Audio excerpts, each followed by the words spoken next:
Hey y'all, so today we're going to be propagating canna lilies, also known as Canna indica. Any scientific name that has indica on the back end means it originated from India.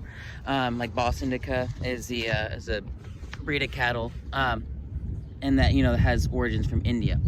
So anyway, these are canna lilies. All of these, they usually have pretty flowers on them. I guess they just die sometimes. Sounds really smart of me, doesn't it? Anyhow. How we're going to propagate these today is by division. Division is probably one of the easiest way to propagate any kind of plant because all you have to do is divide it. It already has roots. It already is, all the work is done for you. All you got to do is just make sure whenever you divide it, you break it up. You don't breaking the roots, don't break the crown or anything important, and just repot it somewhere else. So what I'm going to do is I'm going to dig up some area right here, and then I'm going to cut back over here to show y'all what I have done.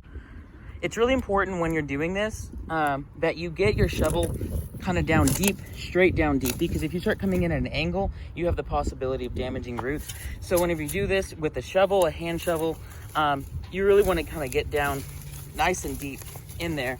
That way that you don't damage it. Right there, I was kind of going underneath the plant, kind of shaking it back and forth. Then I can pull up just like that. These don't have very deep root structures, so I didn't have to worry about going very deep. So all you have to do, pull it back, shake back all this soil, really get it off there, and there you have it. You have all your roots right here. They're sending off their rhizomes underneath the ground. The rhizome, oh, there, I already did it. The rhizome is this part where I don't know if you, right here, where it's a fleshy material, well, not fleshy, a hard material underneath, lateral underground growth that the plants grow by, and that's one way they store nutrients in the ground. Because these are perennials, they're herbaceous perennials, meaning that they're going to die back in the wintertime, but they're always going to, well, not always, but they will grow back in the springtime once the temperatures have warmed back up. So right there, I just showed you that division plant. If you can see here, I'll pull it up. You can see the way that they have that with that rhizome, how they're growing. And what you can do is, it's best to do this with a shovel, but I usually just break it off, is just cut it right there in between the two. And it's done. Oh, here, I don't know how y'all can see this, but perfect.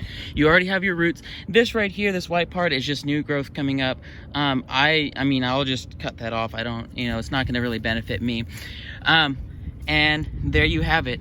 Division at its finest. It is very, very easy with rhizomial plants because it's very simple to see these plants, like where the new plants are coming up at. So you don't have to worry about too much damaging anything because they'll usually be growing right up, and it's very, very easy to see all of them. Something else I forgot to mention is getting your plants from point A to point B. Since it's really hot, I think it's like 100 degrees out right now, these are going to wilt really quickly. You can already start to see, the leaf curling and everything, and you can start to see these little, kind of like the waves in the leaves.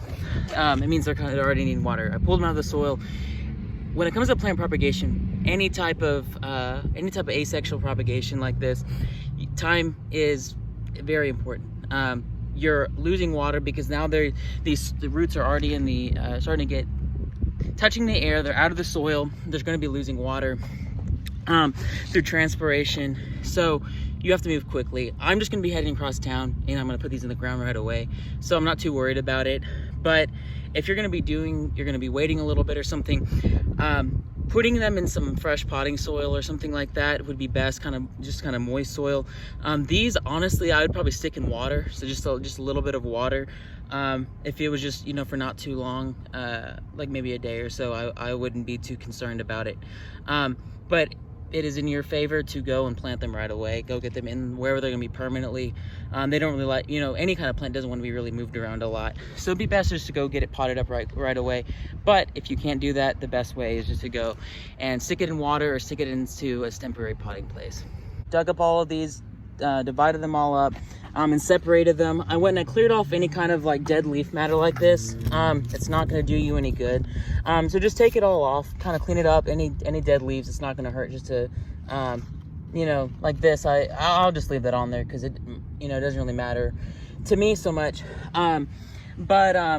You just kind of want to check and make sure that, you know, all your plants look good. Everything you're pulling up looks fine. My client wanted yellow canna lilies, so that's why I dug these up. They don't, the blooms that they're gonna have are yellow, which is why I got these for her. But it's super simple, like I said. You just want to kind of just make sure you have all your roots there. You have a healthy plant. All you have to do is just stick it in the soil and you're good to go. Any kind of tips too, if you go and to do this somewhere, make sure you have the permission of whoever's property you're on or wherever. If it's out, you know, out in nature or something, or with your own stuff, you don't really need to do that. But I'm here at the old Tarleton Horticulture Center. It's going to be demolished, or something's going to happen with it. So my professor said I can come out here and take whatever I want, which is why I'm here. But also make sure you clean up after yourself. If you have a bunch of soil like this, I've got a bunch of soil and stuff everywhere. For here, it doesn't really matter all that much because it's going to be torn down. But clean up your mess. Make sure you don't leave any trash or anything out. Just kind of respect the people that you're working with, and then also just the environment as well. Hence being the Texas tree hugger. But yeah. So if you have any questions, please drop them in the comments. Like, subscribe. I think that's something I'm supposed to say. But yeah, I hope you all really get something out of this. And there's going to be a lot more videos on me putting out about propagation, just taking care of plants. This is the first of many. So thank you all very much and have a great day.